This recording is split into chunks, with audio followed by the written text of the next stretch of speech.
Hello friends, welcome back to my ചാനലിലേക്ക് മാത്രമല്ല കേട്ടോ, ഒരുപാട് നെഗറ്റീവ്സിൽ നിന്നും പോസിറ്റീവിലേക്കും കൂടിയാണ് ഇന്ന് എല്ലാവരെയും ഞാൻ സ്വാഗതം ചെയ്യുന്നത്. ഇന്ന് ഞാനൊരു ഗെറ്റ് ടുഗദർ പ്രോഗ്രാമിന് പോകാനായിട്ട് ഇറങ്ങിയതാണ്. ഈ ഓട്ടോ കയറുന്നത് വരെ ഇങ്ങനൊരു വീഡിയോ ചെയ്യണമെന്നൊന്നും ഞാൻ വിചാരിച്ചിരുന്നില്ല.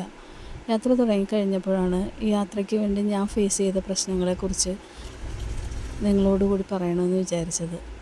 ഈ ഒരു ഗെറ്റ് ടുഗദർ പങ്കെടുക്കാൻ ഞാൻ ചെറിയ ചെറിയ പ്രശ്നങ്ങളാണേലും ഒരുപാട് പ്രതിസന്ധികളും തരണം ചെയ്യേണ്ടി വന്നു. അതുപോലെ തന്നെയാണ് നമ്മുടെ ചാനലിലും. ഞാനൊരു യൂട്യൂബ് ചാനൽ തുടങ്ങി അത്യാവശ്യം വ്യൂസും സബ്സ്ക്രൈബേഴ്സും ആയി വന്ന സമയത്ത് ചുറ്റുപാടിൽ നിന്നും ഒരുപാട് നെഗറ്റീവ്സ് കിട്ടി. അതോടുകൂടി ഞാൻ പയ്യെ ചാനലും സ്റ്റോപ്പ് ചെയ്തു. ഇപ്പം ഞാൻ ആലോചിക്കുന്നു, നമ്മുടെ ഈ മുന്നിൽ കാണുന്ന ബ്ലോക്ക് പോലെ തന്നെ നമുക്ക് മുന്നിൽ ഒരുപാട് പ്രതിസന്ധികളുണ്ടാവും. മറ്റുള്ളവരുടെ നെഗറ്റീവ്സും ഇതുപോലെയുള്ള പ്രതിസന്ധികളും ഒക്കെ കാരണം നമ്മൾ എന്തിന് നമ്മുടെ കൊച്ചു കൊച്ചു സന്തോഷങ്ങൾ വേണ്ടെന്ന് വെക്കണം. ഇന്നത്തെ പ്രോഗ്രാമിൽ ഒരു പോസിറ്റീവായിട്ട് തന്നെ ഞാൻ മുന്നോട്ട് പോകാൻ തീരുമാനിച്ചു. അങ്ങനെയാണ് ഇവിടെ വരെ എത്തിയത്. ഞാൻ ലുലുവിൽ എത്തുമ്പോഴേക്കും കൂടി എൻ്റെ 2-3 ഫ്രണ്ട്സ് അവിടെ എത്തിയിട്ടുണ്ടായിരുന്നു. ഞങ്ങൾ 10 പേര് ചേരുന്ന ഒരു ഗ്രൂപ്പാണ്. ഞങ്ങളെല്ലാവരും അയൽവാസികളായിരുന്നു, കുട്ടിക്കാലത്തെ ഫ്രണ്ട്സായിരുന്നു. ഇപ്പോഴും ഞങ്ങളെല്ലാവരും തമ്മിൽ കോണ്ടാക്റ്റ് ഉണ്ട്. പലരും പല പ്രൊഫഷനിലാണ് ചെയ്യുന്നത്, പല സ്കൂളിൽ പഠിച്ച ആളുകളാണ്. വിവാഹം ചെയ്ത് അയച്ചിരിക്കുന്നതും പല സ്ഥലങ്ങളിലാണ്. എന്നാലും ഞങ്ങളെല്ലാവരും തമ്മിൽ ഇപ്പോഴും നല്ല കോണ്ടാക്റ്റാണ്. നല്ലൊരു ബോണ്ടിങ് ഉള്ള ഒരു ഗ്രൂപ്പാണ് ഞങ്ങളുടേത്. അതുകൊണ്ട് തന്നെ ഞങ്ങൾക്ക് എല്ലാവരും പരസ്പരം എന്ത് കാര്യം സംസാരിക്കാനും നമ്മുടെ പ്രശ്നങ്ങൾ പരിഹരിക്കാനും പ്രശ്നങ്ങളെക്കുറിച്ച് പറയാനും ഒക്കെ ഞങ്ങൾക്ക് ഒരു ബുദ്ധിമുട്ടും ഞങ്ങൾക്കിടയിലില്ല, ഇതുവരെ ഉണ്ടായിട്ടില്ല. ഇന്നത്തെ വീഡിയോയിൽ ഞാൻ ആരുടെയും ഫേസ് റിവീൽ ചെയ്യുന്നില്ല. പേഴ്സണൽ പ്രോബ്ലംസ് ഒന്നും ഉണ്ടാവരുത്, അതുകൊണ്ടാണ്. ഞങ്ങൾ ഒരുപാട് നാൾ പ്ലാൻ ചെയ്തതിന് ശേഷമാണ് 1 വർഷത്തിന് ശേഷം വീണ്ടും ഇങ്ങനെ ഒരു ഗെറ്റ് ടുഗദർ നമുക്ക് ചെയ്യാൻ പറ്റിയത്.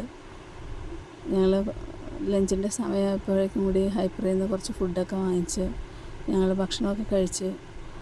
ഏറ്റവും വലിയ രസം ഞങ്ങൾ ഭക്ഷണം കഴിക്കാൻ ഏകദേശം 1 മണിക്കൂറോളം സ്പെൻഡ് ചെയ്തെന്നുള്ളതാണ്. ഞങ്ങളുടെ ടേബിളിൽ റൈറ്റും ലെഫ്റ്റും ഒക്കെ ഉണ്ടായിരുന്ന ആളുകൾ 2-3 സെറ്റ് ആളുകൾ എഴുന്നേറ്റ് പോയിട്ട് പോലും ഞങ്ങളുടെ ഫുഡ് കഴിക്കലും കഴിഞ്ഞിട്ടുണ്ടായിരുന്നില്ല, ഞങ്ങളുടെ സംസാരവും കഴിഞ്ഞിട്ടുണ്ടായിരുന്നില്ല. ഞങ്ങൾ എല്ലാവരും പരസ്പരം ഫുഡൊക്കെ ഷെയർ ചെയ്തു, സെർവ് ചെയ്തു, ഒരുപാട് കാര്യങ്ങൾ സംസാരിച്ചു. സമയം പോയതേ അറിഞ്ഞില്ല. ഞങ്ങളിനി ഒരു 1 ഡേ ട്രിപ്പ് കൂടി പ്ലാൻ ചെയ്തു. പക്ഷെ നടക്കുമെന്നറിയില്ല. എന്നാലും പ്ലാനിങ് അല്ലേ ഫസ്റ്റ്. പിന്നെ പോസിറ്റീവായിട്ട് ചിന്തിക്കുക, നമുക്കത് നടത്താം. അതിന് ശേഷം ഞങ്ങൾക്ക് എല്ലാവർക്കും ഒരു റൈഡിൽ കയറണമെന്ന് തോന്നി. പക്ഷേ ഞങ്ങൾ 2 പേര് മാത്രമാണ് റൈഡിൽ കയറിയത്. ഇത് കിഡ്സിനുള്ള റൈഡാണെന്നൊന്നും അറിയില്ല. എന്നാലും ഞങ്ങൾ കിട്ടിയ അവസരത്തിൽ റൈഡ് അങ്ങോട്ട് എൻജോയ് ചെയ്തു. ഞങ്ങളുടെ ഫ്രണ്ട്സ് ഫുൾ സപ്പോർട്ടായിരുന്നു. പരിചയമില്ലാത്ത ഒരുപാട് ആളുകൾ നമുക്ക് ചുറ്റിനുണ്ടായിരുന്നു. പലരും ഞങ്ങൾക്ക് സപ്പോർട്ടും, പലരും നമ്മളെ നോക്കി ചിരിച്ച് ട്രോളിയൊക്കെ നിൽക്കുന്നുണ്ടായിരുന്നു. പക്ഷെ ഞങ്ങളതൊന്നും മൈൻഡ് ചെയ്തില്ല. ഞങ്ങൾ കിട്ടിയ അവസരം മാക്സിമം എൻജോയ് ചെയ്തു.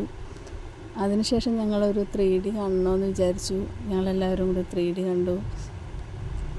അപ്പം നമ്മൾ ഇന്നത്തെ വീഡിയോയിൽ എനിക്കൊന്നേ പറയാനുള്ളൂ, നമ്മുടെ മുന്നിലുള്ള ചെറിയ ചെറിയ പ്രതിസന്ധികളെ തരണം ചെയ്ത് നമുക്ക് മുന്നോട്ട് പോയാൽ ഒരുപാട് സന്തോഷങ്ങൾ നമ്മളെ കാത്തിരിക്കുന്നുണ്ടാവും.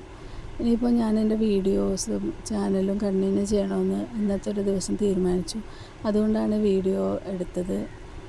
അപ്പോൾ എന്നെ എല്ലാവരും സപ്പോർട്ട് ചെയ്യണം, ചാനൽ സബ്സ്ക്രൈബ് ചെയ്യണം, ലൈക്ക് ചെയ്യണം. ഇനി അടുത്ത വീഡിയോ ആവുന്നവരെ ബൈ ബൈ.